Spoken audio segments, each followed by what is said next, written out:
Good morning to all. In this video, we start exercise 5.3 part 3. हम लोग कर रहे हैं chapter 5 class 10th. The chapter name is arithmetic progression. तो as you all know कि हम लोग 5.3 का पार्ट 1 और पार्ट 2 देख चुके हैं, जिसके अंदर हम लोग ने 7 तक क्वेश्चन कंप्लीट कर चुके थे. अब हम स्टार्ट करेंगे यहाँ पे फ्रॉम क्वेश्चन नंबर 8. तो the question is find the sum of first 51 terms of an AP whose second and third term are 14 and 18 respectively. Means हमारे पास second term है और third term है. तो continuously दो term है हमारे पास. It means हमें पता है first term तो है नहीं, कोई बात नहीं. We have second और third term, तो हमारे पास D आ जाएगा इससे. 18 minus 14 तो D equals to 4 और D equals to 4 है तो प्लस 4 आ रहा है, तो ऑब्वियसली ये टर्म कितनी जाएगी 10 फर्स्ट टर्म, क्योंकि जब 4 का गैप चल रहा है तो ऑब्वियसली ये से 4 कम होगी, तो प्लस 4 फिर प्लस 4 फिर प्लस 4, तो उसका मतलब ये क्या है हमारे पास A. तो we have A, we have D. हमें निकालना क्या है, find the sum of first 51 term of an AP. तो we need to find S51. तो it's n upon 2, 2A means 20, n minus 1 50, direct कर रही हूँ मैं, एंड D. तो 51/2 20 प्लस 200 है ना, इट्स 220. 51/2 110 and it's 5610. अब तक तो आपको भी सॉल्व करने आ गए होंगे क्वेश्चंस कि हम लोग कैसे सॉल्व करते हैं. ठीक है. 9th क्वेश्चन देखो. If the sum of first 7 term of AP is 49 and 17 term of AP is 29, find the sum of first n term. हालांकि ये n term वाले क्वेश्चन हमारे कोर्स में नहीं है, सिलेबस में, मतलब फिर भी एक बार देख लेते हैं इनको, या फिर मैं इसको आपको PDF में तो वैसे भी दूंगी, है ना, आप वहाँ से नोट कर लीजिएगा. तो 9th और 10th क्वेश्चन को हम लोग स्किप कर रहे हैं क्योंकि ये n वाले हैं. सेम 11th क्वेश्चन में हमारे पास n वाला है, तो ये हम लोग क्लास के अंदर ऑफलाइन देख लेंगे, है ना. And now we start question 12th. Find the sum of first 40 integers divisible by 6. ये इंपॉर्टेंट क्वेश्चन है क्योंकि ऐसे क्वेश्चन आते हैं कि सम निकालो फर्स्ट 40 इंटीजर का जो डिविजिबल बाय 6 हो, डिविजिबल बाय 5 हो, वो कुछ भी दे देगा सम निकालने के लिए, या कोई 51वीं टर्म निकालो, है ना, इनकी टेबल की. तो हमें ये पता है कि हमको निकालना है सम फर्स्ट 40 इंटीजर का, पहले 40 जो 6 से डिविजिबल हो. तो ऑब्वियसली 6 की टेबल लिखनी है हमको अप टू 40 तक, बट हम ऐसा पॉसिबल तो नहीं है, बट हम लोग लास्ट टर्म निकाल सकते हैं कि भैया 46 का कितना होता है 240. ठीक है, तो ये हो गया. Now A equals to 6, first term 6 है और जो डिफरेंस है वो कितना चल रहा है 6 का ही चल रहा है क्योंकि 6 की टेबल है. हमें फर्स्ट 40 टर्म का सम निकालना है, तो हम यहाँ पे जो हमारा जो छोटा वाला फॉर्मूला था ना, हमारा शॉर्ट वाला फॉर्मूला, हम वो यूज़ करेंगे, that is n/2 A plus AN. तो A प्लस AN तो कितना हो गया ये 20 इंटू 246. ठीक है, मल्टीप्लाई करा तो वी गॉट 4920. क्लियर है.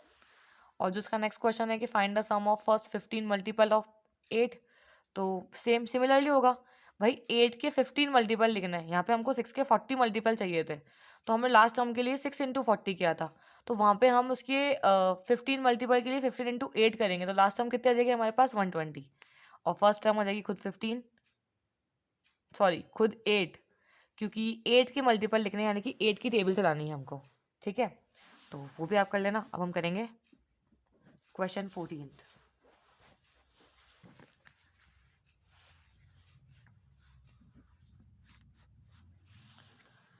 Find the sum of odd number between 0 and 50. हमको 0 और 50 के ऑड नंबर का सम निकालना है. देखो हमको ये पता है 0 से लेके 50 तक 50 नंबर होते हैं पूरे, 0 1 2 3 4 5 6 करके ऐसे, है ना.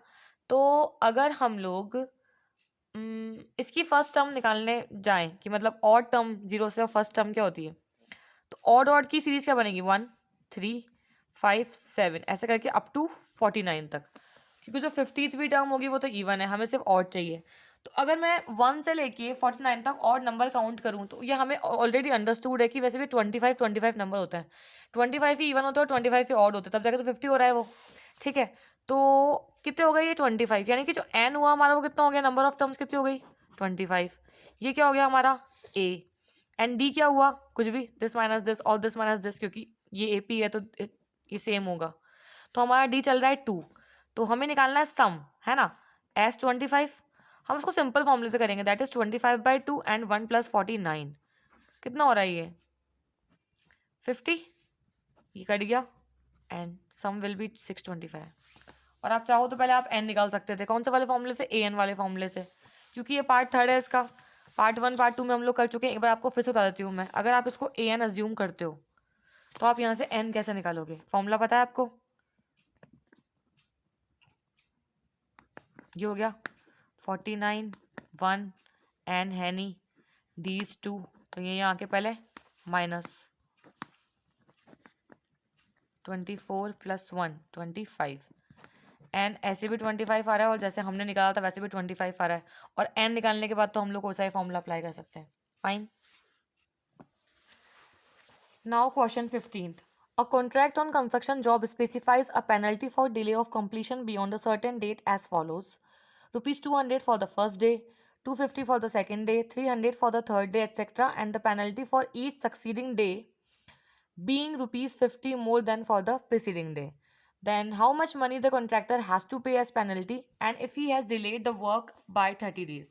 हमें क्या करना है, हमें ना पेनल्टी के पैसे निकालने हैं, और जो हमारे पास जो केस है, जैसे केस स्टडी वाले क्वेश्चन होते हैं बड़े बड़े, वो ये है कि अगर आप डिले करते हो तो आपको पेनल्टी देनी पड़ती है।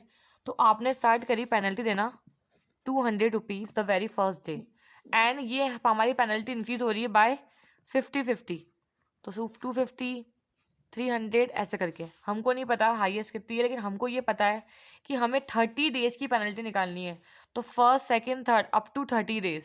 तो वैसे हम लोग निकाल सकते हैं डायरेक्टली भी फर्स्ट और लास्ट टर्म, पर हम ऐसे निकालेंगे नहीं, हम सिंपल फॉर्मूले से यूज़ करेंगे इसको, कि हमको पता है कि हमारे पास n कितना है 30, ठीक है, हमें निकालना है सम, टोटल निकालना है ना हमें, तो हम दिमाग क्यों लगाएं अपना। तो 30/2 it's n/2, 2a 400 plus 29 d is 50, तो ये कितना हुआ कट के 15, 400 प्लस 1450, तो कितना हो रहा है ये 15 इंटू 1850, इट्स 27750 रुपीज़। तो इसका मतलब अगर वो 30 दिन लेट करता है और पर डे की पेनल्टी उसको 50 एक्स्ट्रा देनी पड़ रही है प्रीसीडिंग डे से, मतलब वो जुड़ती जा रही है उसकी पेनल्टी में।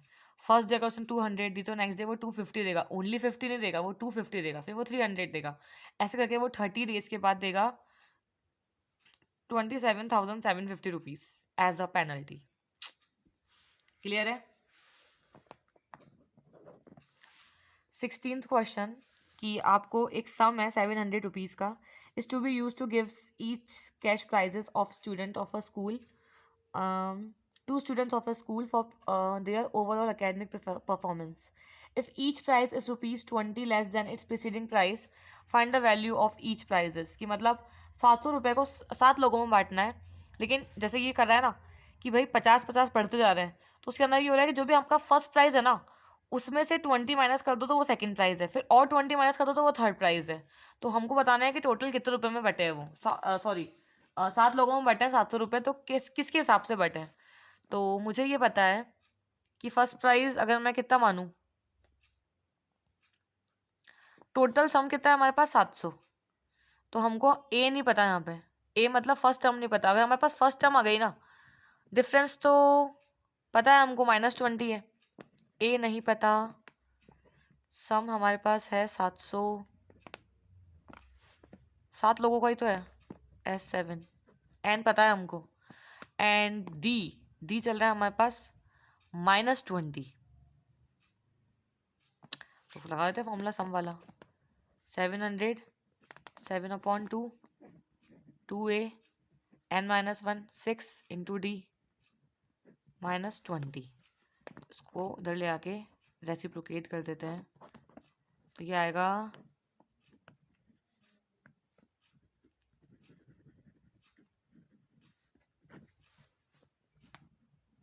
200 + 120 = 2a, तो 320/2 160, तो जो फर्स्ट वैल्यू है 160 आई है हमारे पास। ठीक है। फर्स्ट प्राइस जो आया इसका वो 160 है ना।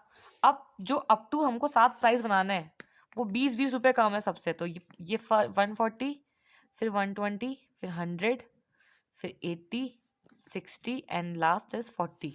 तो 700 रुपये 7 लोगों में बढ़ गए इस हिसाब से कि उनको इतने तो रुपये मिले। और जब आप सम करोगे इसका तो कितना आना चाहिए, आ ही रहा है 700, ठीक है, क्योंकि हमने इसको यहीं से ऑब्टेन किया है। Fine. 17th question.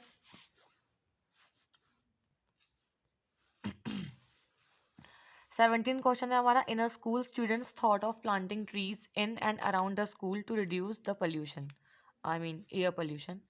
It was decided that the number of trees that each section of each class will plant will be the same as the class in which they are studying. Like, अगर section of class 1 will plant 1 tree, so section of class 2 will plant 2 trees and up to till so on up to till class 12th.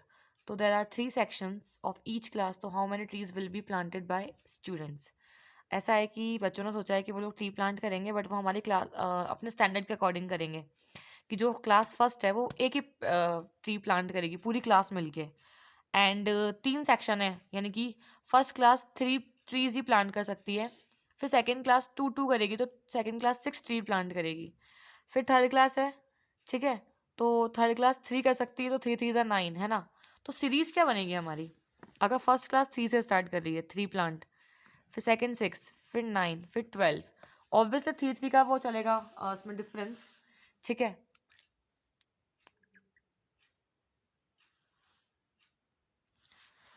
अब इसकी last term भी हम लोग निकाल सकते हैं, क्योंकि फर्स्ट क्लास एक ट्री प्लांट करेगी तो और 3 सेक्शन है, तो ऐसे 12th क्लास 12 ट्री प्लांट करेगी लेकिन 3 सेक्शन है, तो 12 3 जा 36। अब हमको निकालना है कि फर्स्ट क्लास से लेके 12th क्लास तक हम लोगों ने कितने ट्री प्लांट करे अकॉर्डिंग टू क्लास और अकॉर्डिंग टू सेक्शन। तो हमें निकालना है, हमारे पास जो n है वो हमारे पास 12 है, तो हमें सम निकालना है 12 क्लास का। तो हम लोग इसको n/2 2a + n-1 वाले फॉर्मूले से भी कर सकते हैं।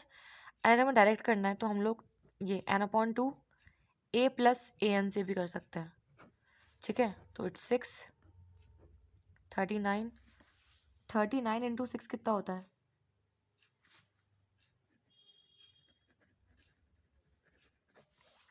ठीक है, इट्स 234 प्लांट्स, 234 प्लांट्स।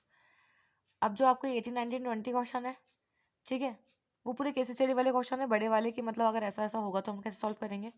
तो वो हम वैसे भी ऑफलाइन क्लास में तो करेंगे, और PDF भी दूंगी मैं आपको, फिर भी नहीं आता है तो you can ask me any time, ठीक है।